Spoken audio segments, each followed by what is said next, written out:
this is the capsize test. The reason we're doing this is because in the 1979 Fastnet, 15 people died, and many of those were because they got out of boats as solid as this one and into life rafts, which weren't, obviously.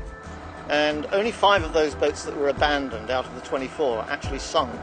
And a lot of people, life rafts in those days weren't as well built, and they fell apart and people drowned.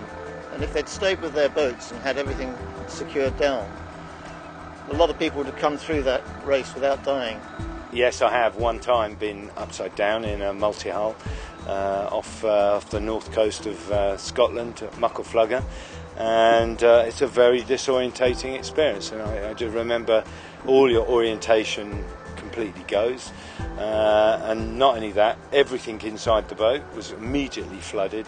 Everything inside the boat immediately went out of the hatch, and including all the knives and all the other things that you needed to work with. So it was a very disorientating experience. But the purpose of this test really is to see what will happen to a classical cruising boat in this kind of extreme situation. And what we've done, we've taken out the lifelines because the strops would crush them.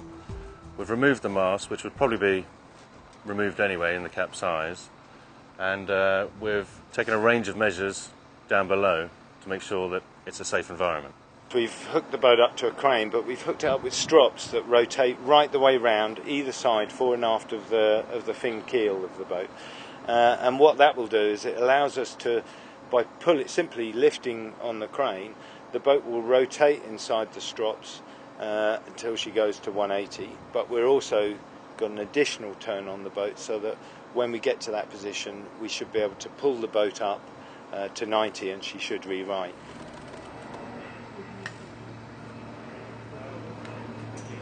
Now, this is the forward cabin. This is where I'd prefer to be in a capsize. There's less far to fall, there's less stuff flying around, much safer. We've also taken the precaution of screwing down the boards. We just screwed them down because it was a lot quicker than doing anything else. There are loads of more elegant ways you can do it, but that was the quickest. So moving back, we've done the same with the sole. That's all screwed down to keep those in place. What else have we done? We've put some string over there so that that's secure. And in situations like this, we've got latches to make sure this doesn't open. Obviously dividers and sharp things in there, so that's all safe. And to find out what actually happens, we've got some cameras mounted around the boat and some lights, which are going to be crucial because upside down it gets very dark in here. Here are the capsize crew. So we've got this one off watch, having a ziz, and this one here at the galley. There's another one in the forward cabin, ideally to demonstrate that not much is going to happen in there. But yeah, that's our crew. So what happens to them is what would happen to our dear reader if, in the event of a capsize. We're doing 2 tests today. The first one is with all the security stuff in place. Then we're going to do it again where we take the netting off and we unscrew the sole and then we capsize it again. And that's the full drama that these cameras will capture. So the worst case scenario is something fails on the boat. We're only working with the fittings that are on the boat, and these fittings are going to be subjected to loads that they're not used to seeing. So the worst case scenario is we somehow get the boat to 180. She begins to flood with water. We attempt to right her using the strops, and something on the boat breaks. And as a result, we lose control.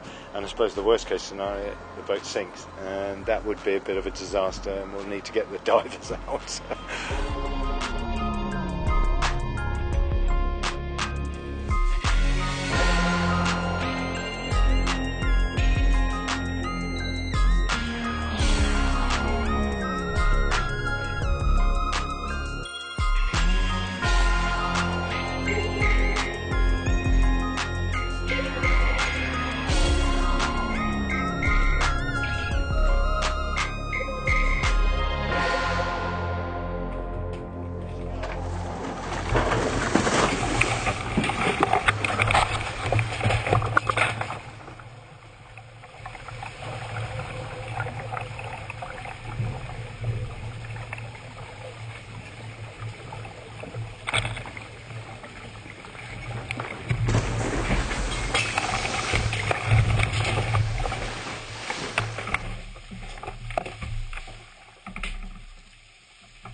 unbelievable.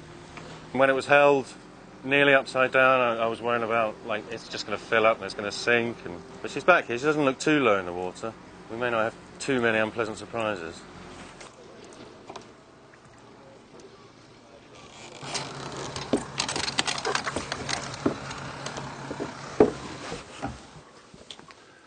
There is so much water in here. We sealed this up pretty good, and it doesn't seem to have made much difference. We spent a while upside down, but I mean, there's standing water here, it's here. This is soaking. This guy's broken in half. What else we got?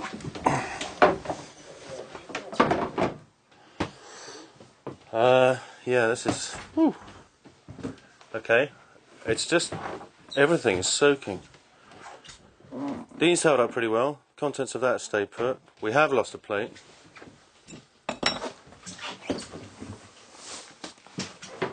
Yeah, we lost a couple of plates. It's soaked. This boat is full of water.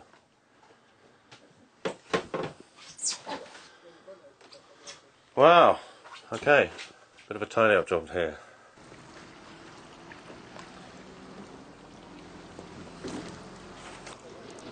Okay, after test one, I guess the first thing is just the amount of water that came in. You can see on the video, streaming in. I guess from the vents up there. The windows held up really well. The hatches seemed fine, so it was just water from here and from the two vents up forward, but just a ridiculous amount of it. You can see it piling up in the video. This test, this is supposed to be the messy test, which is amazing after the first one. So what we've done, we've left the boards up, we've unscrewed these, so those can all move now. So this is just kind of like an average boat now.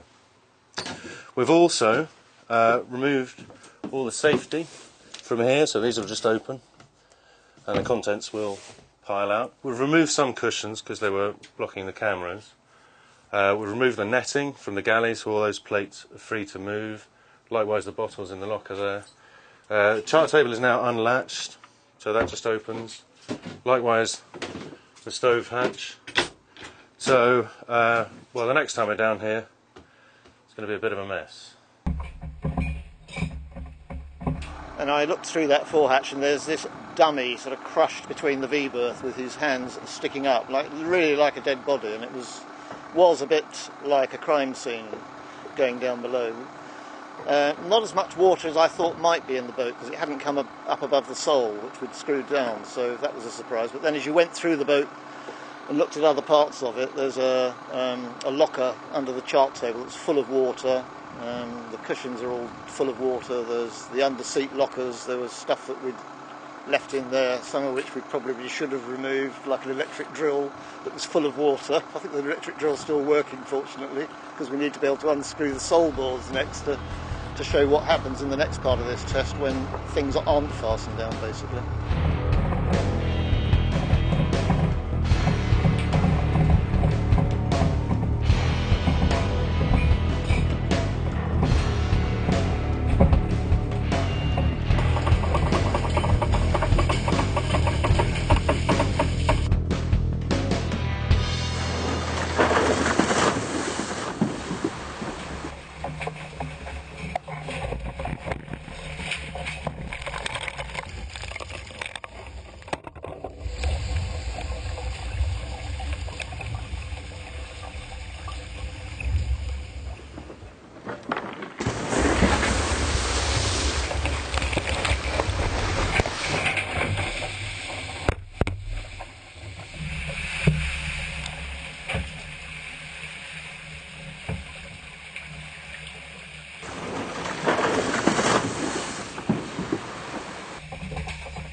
the chains come out, but not much of it. That's it. So that held up pretty well somehow. Okay.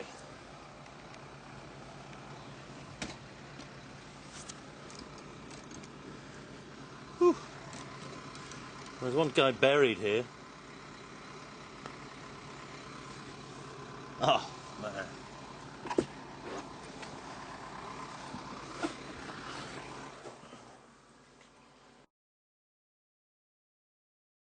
Whoa. Unbelievable. This is part of the table, which I guess was taken out by one of the cabin sole boards. He's in the best shape, the guy with the strap. This guy didn't fare at all well. And it's just... this can take a long time to clear up. It's just carnage, there is stuff everywhere. The sole boards have just gone crazy. They were clearly up on the ceiling at one stage because I think they've taken the leaf of this table out. It's landed upside down. This must have been just a horrendous place to be. God knows where the plates went. Unbelievable. 2 matches on the ceiling. Whew. There's still water leaking out of the engine compartment. Not pleasant, not at all pleasant. Really frightening. Very frightening. I can't imagine what it must have been like to be down here. It must have been absolutely terrifying. And extremely dangerous. The stoves come off its mounts. No, this is... I don't ever want this to happen.